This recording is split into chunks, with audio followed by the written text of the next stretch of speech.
बहुत समय पहले की बात है। एक गांव में एक चरवाहा रहता था। उसके पास कई सारी भेड़ थीं, जिन्हें चराने वो पास के जंगल में जाया करता था। हर रोज सुबह वो भेड़ों को जंगल ले जाता और शाम तक वापस घर लौट आता था। पूरा दिन भेड़ घास चरती और चरवाहा बैठा बैठा उबता रहता।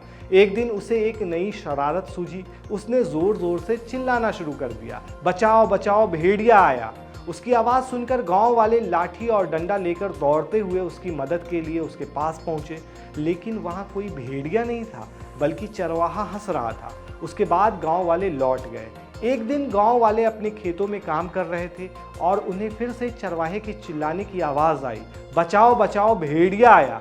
इस बार किसी ने भी उसकी बात पर गौर नहीं किया। आगे समझ ही गए होंगे, कुछ ऐसा ही हाल पूनम पांडे ने किया है।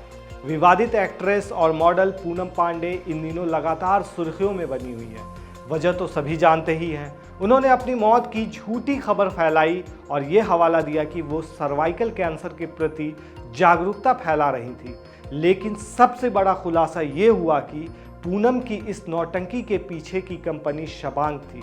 शबांग ने सार्वजनिक माफ़ी जारी की है। साथ ही ये भी दावा किया है कि इस स्टंट के बाद सर्वाइकल कैंसर के बारे में चर्चा ज़्यादा होने लगी है।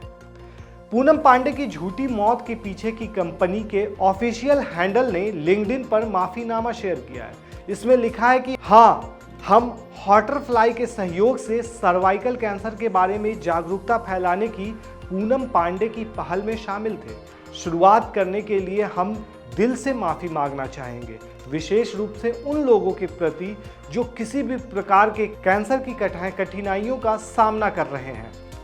लेकिन इस दौरान गूगल पर सर्वाइकल कैंसर सबसे ज़्यादा सर्च किए गए। तो चलिए सर्वाइकल कैंसर को समझते हैं। आखिर सर्वाइकल कैंसर क्या होता है और कैसे होता है?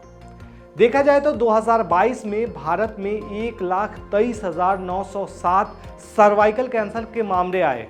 इसकी वजह से 77,348 मौतें भी हुई। ब्रेस्ट कैंसर के बाद सर्वाइकल कैंसर भारत में मध्यम आयु वर्ग की महिलाओं को प्रभावित करने वाली दूसरी सबसे ज़्यादा घातक बीमारी है। जी हाँ, अब ये भी समझ लेते हैं कि ये होता क्या है। दरअसल सर्वाइकल कैंसर गर्भाशय यानी यूट्रस के सबसे नीचे के भाग का घातक ट्यूमर होता है, जो गर्भाशय के निचले भाग से शुरू होता है और ऊपरी वेजाइना तक जुड़ता है, जिसे गर्भाशय ग्रीवा कहते हैं। ज़्यादातर cervical cancer human papilloma virus यानी HPV के संक्रमण के कारण फैलता है। असुरक्षित यौन संबंध जैसे HPV से संक्रमित व्यक्ति के साथ यौन संबंध बनाने से यह फैल सकता है। साथ ही जो महिलाएं कम उम्र में यौन संबंध बना चुकी होती हैं, उनमें सर्वाइकल कैंसर का खतरा सबसे ज़्यादा होता है। आपको बता दें कि 2 फरवरी यानी शुक्रवार को पूनम पांडे के ऑफिशियल इंस्टाग्राम अकाउंट पर एक पोस्ट शेयर किया गया था, जिसमें लिखा गया था कि सर्वाइकल कैंसर से पूनम की मौत हो गई है। इस खबर से इंडस्ट्री में सनसनी फैल गई थी। हर कोई सदमे में था और दुख जता रहा था। हालांकि कुछ लोगों ने उनकी मौत पर संदेह भी व्यक्त किया था, क्योंकि उनकी डेड बॉडी से लेकर हॉस्पिटल और फैमिली तक की तरफ से कुछ भी सामने नहीं आ रहा था। फिलहाल लोग तरह तरह की प्रतिक्रिया दे रहे हैं। कुछ लोग सर्वाइकल कैंसर से जागरूकता फैलाने को अच्छा भी मान रहे हैं, लेकिन तरीके को गलत बता रहे हैं। आपको क्या लगता है, पूनम पांडे ने सही किया या गलत? हमें कमेंट में ज़रूर बताएं।